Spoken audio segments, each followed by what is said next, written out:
Madame, Monsieur, bonjour et bienvenue à l'édition de la mi-journée sur RTI2 à la une de l'actualité. Aujourd'hui, nous parlerons du bégaiement, un trouble qui perturbe la vie de plusieurs personnes. C'est tout de suite dans les dossiers de la 2.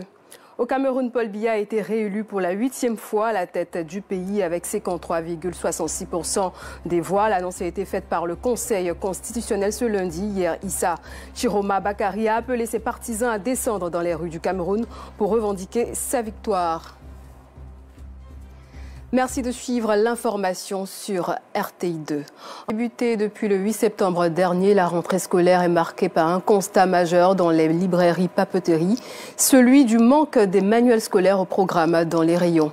À Boaké, les parents se mêlent à la course de ces livres qui se présentent comme un véritable parcours du combattant. Le constat de Ilrich Kwaku et Soro Corona.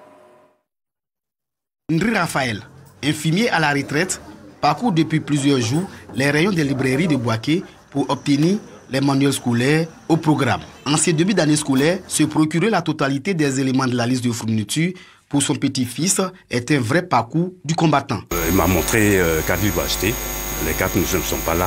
Bon, ça fait 2 semaines que je cherche ces livres-là. Voilà, je n'ai pas trouvé jusque-là. Et c'est un peu décevant. Comme Raphaël, de nombreux parents font face aussi à cette réalité particulière, la rareté des livres du primaire au secondaire. C'est mon deuxième passage qui est là.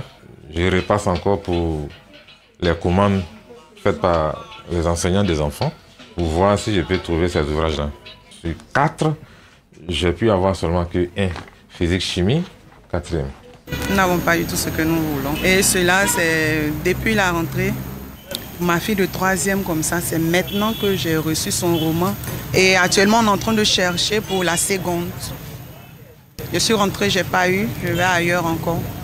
Cette situation n'est pas sans conséquences sur la formation pédagogique. C'est nous tous que ça agace, parce que nous on a des problèmes pour dispenser les cours et puis finalement on est obligé de faire avec.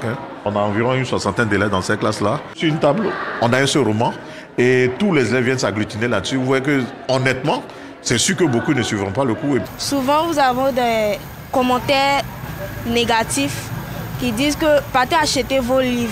Dites à vos parents d'acheter vos livres. Ce n'est pas que les parents n'ont pas l'argent. Ils ont l'argent, mais c'est juste qu'on ne trouve pas les documents. Ce manque de manuels scolaires dans les rayons s'explique selon plusieurs raisons par les libraires. Vous savez, en Côte d'Ivoire, il y a ce qu'on appelle la chaîne du livre. Il faut que d'abord, dans un premier temps, les livres soient confectionnés dans les temps. Et ça dépend des éditeurs. C'est eux qui fabriquent les livres. Et c'est eux, quand ils finissent de fabriquer les livres, que nous commandons vers les éditeurs pour les mettre à la disposition des parents. Konaté Loseni, parents d'élèves, a anticipé sur la situation. Je me suis préparé depuis la fin d'année passée. Et dès le 8 septembre, je me suis fait l'effort de vraiment acheter les fournitures des élèves. Un responsable d'une agence de maison d'édition évoque aussi plusieurs facteurs à l'origine de ce problème. La rupture est due principalement à la logistique. Voilà, parce que l'essentiel des manuels scolaires sont produits en Asie, à l'extérieur. Donc il faudrait qu'on puisse faire le transport pour les acheminer jusqu'en Côte d'Ivoire. Ça aussi, ça prend du temps. Au niveau des formalités administratives, voilà, les formalités sont lentes. Actuellement même, nous sommes en attente de 7 conteneurs qui sont arrivés à Abidjan, mais qui ont des difficultés de formalité. On attend toujours. Voilà, c'est ce qui pose problème actuellement, ce qui concerne la rupture. Les entreprises qui produisent les manuels scolaires sont pratiquement les mêmes qui produisent pour tous les éditeurs en Côte d'Ivoire.